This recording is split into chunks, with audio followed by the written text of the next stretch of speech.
Color Fade Reveal. First, we need to add your text to the timeline.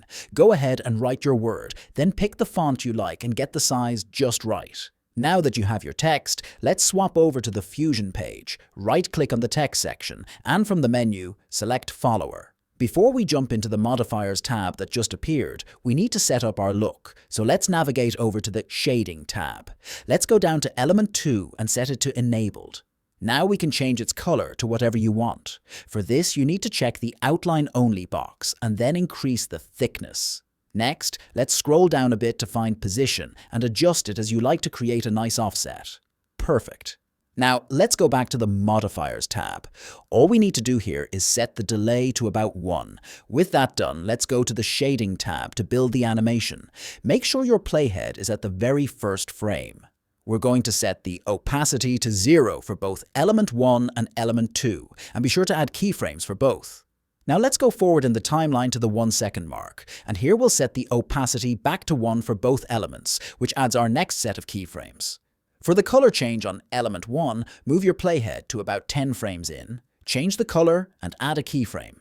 Then, let's go to 24 frames, change the color to white, and it will add the final keyframe.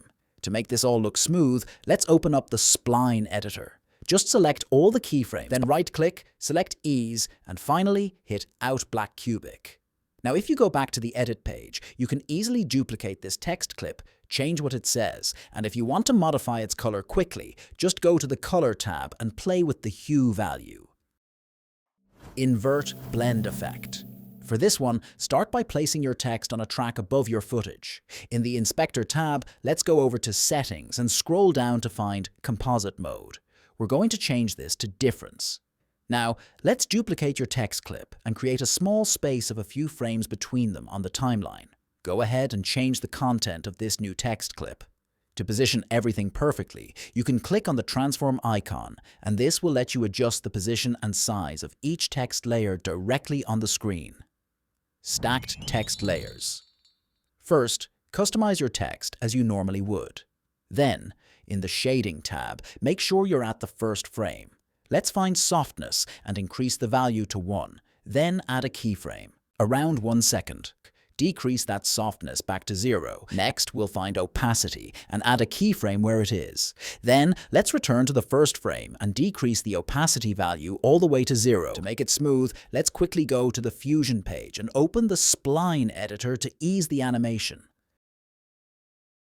Back on the Edit page, you can now duplicate your text. Go ahead and change its content, and just like before, adjust its position and scale using that transform icon. For a third text layer, you can also change its color to add more visual interest. Shadow Effect. We'll go into the Shading tab. Here, we need to change the type to Gradient. For the black color swatch, let's decrease the alpha all the way down to 0. Now you can adjust the gradient slider to make sure the white color is visible. Next, under the Effects library, let's search for Drop Shadow and add it. You can now change the angle and distance of the shadow to get what you prefer. To animate this, let's go to the Fusion page. At the first frame, set the opacity to 0 and add a keyframe. Then, find Position, decrease the Y value a little bit, and add a keyframe for that too. Now move the playhead to 1 second, and let's return the Y value to 0 and the opacity to 1, adding keyframes for both. Finally, we'll open the Spline editor just to smooth out the animation. Shine Animation. Once your text is customized, let's head over to the Fusion page. First, we need to add a background node to the workspace. Now let's connect the Text Plus node's output to the mask input of that background node. Select the background node. In the inspector, let's change the type from solid color to gradient and then set the gradient type to reflect. You can customize your colors and adjust the gradient angle here.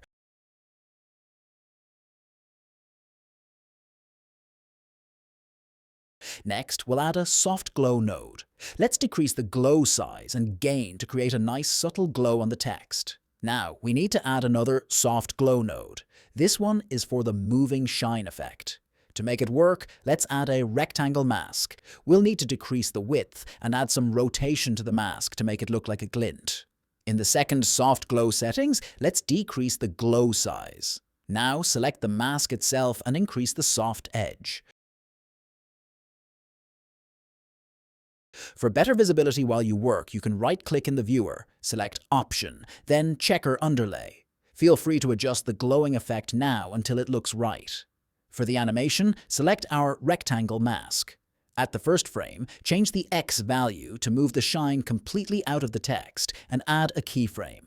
Now, go to the 1 second mark and move the X value all the way to the opposite side. Let's open Spline to smooth this animation.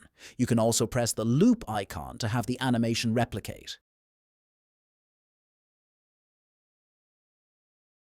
To add an outline, after the background node, let's add an edge detect node. Connect the output of the background node to the edge detect node, which will create a merge into the main pipeline. In the edge detect node, you can change the mode from RGB edge to grayscale edge for a clean white outline. If the animation feels too fast, just open the Keyframes tab and drag the last keyframe further to the right to slow it down. Dynamic text. Horizontal animation. For this effect, please refer to the video for a visual guide on how to set it up.